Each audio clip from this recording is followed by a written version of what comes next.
Nous allons revenir à présent sur l'explosion dramatique survenue il y a 3 ans au Liban, dans le port de Beyrouth.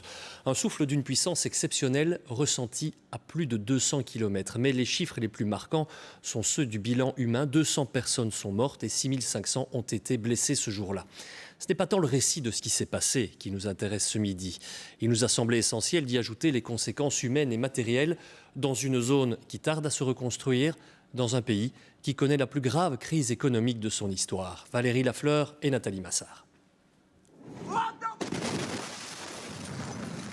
C'est un cauchemar à jamais gravé dans l'histoire pourtant déjà mouvementée du Liban.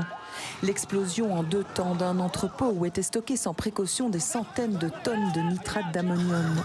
Une déflagration ressentie jusqu'à Chypre, à 200 km de là, qui a laissé un champ de ruines et fait de nombreuses victimes.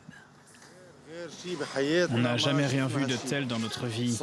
C'est difficile, choquant et effrayant.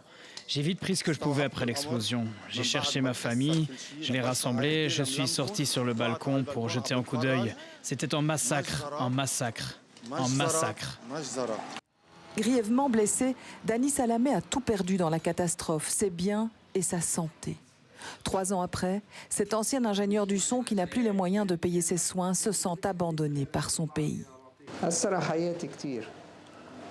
Les mots ne peuvent décrire à quel point ma vie a été affectée par l'explosion.